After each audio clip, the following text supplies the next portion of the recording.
Hello tout le monde, ravie de vous retrouver aujourd'hui pour une nouvelle vidéo. On va parler top et flop aujourd'hui. J'espère en tout cas que pendant votre confinement ça se passe bien. N'hésitez pas à me dire ce que vous en commentaire vous faites en ce moment, s'il y a des choses que vous n'aviez pas le temps de faire et que vous le faites actuellement. Moi personnellement je fais quelques exercices à la maison parce que c'est vrai que je n'entretiens pas mon corps quand je travaille ça va, je bouge un petit peu derrière le comptoir, mais quand on ne fait rien, je me suis dit qu'un petit peu d'exercice ça ferait du bien, un petit peu de gainage. Si ça vous intéresse, je regarde les vidéos de Sissi, donc je vous mettrai son lien en barre d'infos. Voilà, ça permet de changer un petit peu, de faire autre chose. C'est pas évident du tout, mais bon, ça fait un peu de bien. Et je me suis mis un petit peu au coloriage. Voilà, ça détend, ça passe un peu le temps et voilà, c'est une chose que l'on peut faire à la maison. Donc vous, n'hésitez pas à me dire ce que vous faites, peut-être que ça donnera quelques idées. Donc maintenant on va passer au vif du sujet, donc je vais vous présenter mes tops et mes flops du moment. Il n'y a pas non plus énormément de choses, donc je pense que ça va aller très vite. On commence par un flop pour moi, donc il s'agit du déodorant de chez Schmitt, donc qui est sous forme de stick. Je l'avais testé parce qu'on j'avais entendu beaucoup de bien par rapport à ces déos qui étaient vraiment très bien. Donc oui, il est sans aluminium, il est meilleur pour la peau, mais malheureusement il n'est pas du tout efficace sur moi en tout cas. Il est très économe également, hein, ça fait longtemps que je l'ai, mais malheureusement je peux l'utiliser uniquement le soir sous la douche, enfin après la douche, et la journée c'est pas possible, il n'est pas du tout efficace pour moi à aller travailler, donc malheureusement ce n'est pas un produit que je suis susceptible de racheter.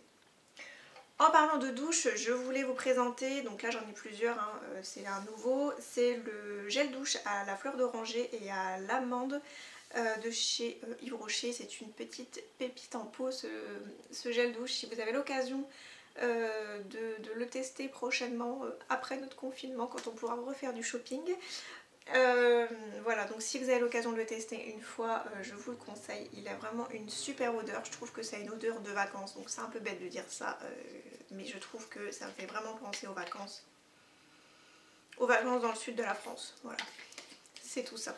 Je trouve qu'il a une super odeur et voilà, il ne suffit pas de beaucoup de produits pour pouvoir mousser tout le corps, donc ça c'est un produit que je peux vous conseiller.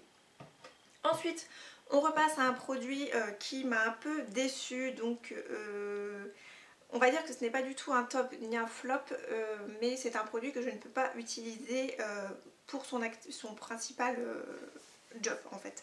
Donc il s'agit d'une crème jour anti-âge qui est à l'aloe vera, au beurre de karité et à l'huile d'argan. Il est anti-pollution et c'est un produit bio de la marque Biofa Nature. Je vous l'avais présenté dans ma vidéo routine soins du moment, que je vous mettrai en barre d'infos si vous ne l'avez pas vu. Donc dans un premier temps c'est un produit, donc c'est une crème de jour qui hydrate vraiment très bien, elle est assez épaisse. Donc ça c'était un bon point. Malheureusement je ne peux plus du tout l'utiliser sur le visage. Quand je me réveillais le matin j'avais les yeux qui me piquaient, donc j'ai tout essayé, voir le contour des yeux si c'était ça, bon, donc la crème et le mascara qui est nouveau également. Et en fait c'est cette crème qui me donne mal aux yeux quand je me réveille le matin, donc je l'arrête de l'utiliser pour le visage, mais j'utilise pour le bas des jambes qui est assez sec en ce moment. Donc voilà, je trouve que ça fait bien son job pour le bas des jambes. Malheureusement pour le visage, c'est pas un produit que je rachèterai. Ensuite on va passer maquillage et j'ai un petit combo à vous présenter, donc c'est celui que je porte en ce moment. C'est une sorte de violine un petit peu rosée, donc il s'agit d'un combo de 2 rouges à lèvres. Donc je sais pas si celui-là il sera trouvable, mais je pense que vous pouvez retrouver ce genre de couleur un petit peu partout. C'est le 613 de chez Kiko, qui est une ancienne collection. C'est tout simplement un violine en fait. Voilà, une sorte de violine qui n'est pas du tout sur le lilas, hein. Il tire plus vers le rose que sur le lilas. Et en combo avec, j'utilise le Clueless numéro 106 dans la gamme Cheer des Sexy Balm de chez L'Oréal.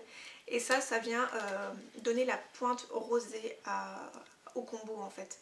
Voilà, donc le violine avec le rosé, ça donne cette couleur que j'aime particulièrement en ce moment. Et c'est vraiment un combo que j'aime beaucoup. Celui-ci est mat et celui-ci est brillant, donc ça donne un petit côté glossy au rouge à lèvres et j'aime beaucoup porter ça en ce moment. Donc voilà, très belle découverte de de ces deux rouges à lèvres, j'aime beaucoup l'ensemble qu'ils donnent. Ensuite, on va passer à nouveau à un lot de produits que j'aime beaucoup utiliser ensemble, donc pas de fond en même temps bien entendu. Je vais déjà vous présenter le fond de teint que j'utilise quand je n'utilise pas une crème teintée, ça va être un fond de teint. Donc c'est le Too Faced et le Born This Way que j'ai en teinte porcelaine je crois. Voilà, que j'ai en teinte porcelaine. Lui tout seul par contre je ne l'apprécie pas, je trouve qu'il est beaucoup trop épais. Et la couleur n'est pas du tout adaptée à mon type de peau, donc ma couleur est bien trop claire par rapport à ce qu'il y a dans le fond de teint. Pourtant c'était la teinte la plus claire sur le site.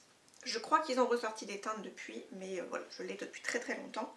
Donc pour ça j'utilise, pour réajuster un peu la teinte du fond de teint, j'utilise le créateur de teinte sur mesure de chez The Body Shop. C'est pareil, ça c'est un produit que j'ai depuis très longtemps et qui permet de venir donner une teinte bien en dessous pour votre fond de teint, de lui donner tout simplement une couleur un peu plus claire et qui puisse s'adapter à votre peau.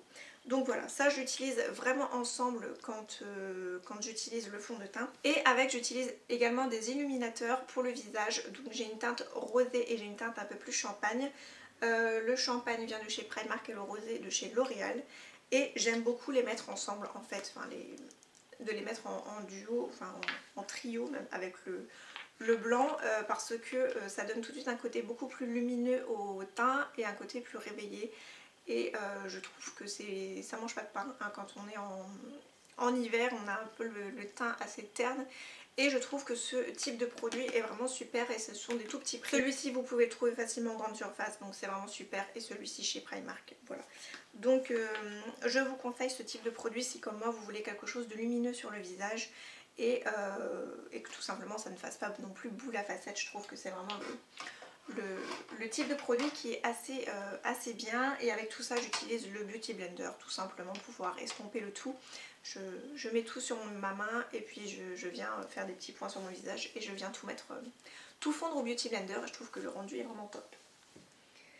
Dernier produit que je veux vous montrer, il s'agit tout simplement d'un flop. Donc là je l'utilise actuellement pour dire de le finir mais je ne l'apprécie pas du tout. Il s'agit du mascara Lash Domination de chez Bare Minerals que j'ai quand même depuis un long moment mais il est totalement neuf hein. Alors je me souviens avoir testé la miniature il y a très longtemps et je l'avais adoré. Donc j'avais racheté le full size parce que c'était pendant les périodes de Noël, vous aviez des coffrets beaucoup moins chers pendant les soldes. Et en fin de compte, mais je ne l'aime pas du tout. Donc la broche je pense qu'elle doit être différente de la miniature. Donc j'ai déjà, comme vous voyez, elle est vraiment énorme, elle est beaucoup plus grosse que mon œil. Au niveau des picots, ben, ça tourne en fait. Et je trouve que le rendu sur les yeux est horrible. Ça fait des paquets, ça fait des petites boules. Je pense pas que vous verrez quelque chose, mais je trouve que c'est vraiment horrible. Donc c'est tout, je l'utilise pour dire de le terminer, mais c'est vraiment un flop pour moi. Il est vraiment catastrophique. Donc après peut-être qu'au bout d'un moment il va peut-être sécher et peut-être que ça ira mieux. Je vous en dirai plus dans les produits terminés. Mais pour le moment c'est pas du tout un favori pour moi. Et bien voilà, j'ai fait le tour des produits que je voulais vous présenter dans cette vidéo. N'hésitez pas à me dire quels sont vos tops et vos flops du moment, si vous avez fait de belles découvertes. Je veux tout savoir en commentaire. Je vous retrouve très prochainement pour une nouvelle vidéo. Prenez soin de vous, je vous le dis tout le temps dans les vidéos, mais là prenez encore plus soin de vous actuellement. Je vous embrasse et on se retrouve très vite pour une nouvelle vidéo.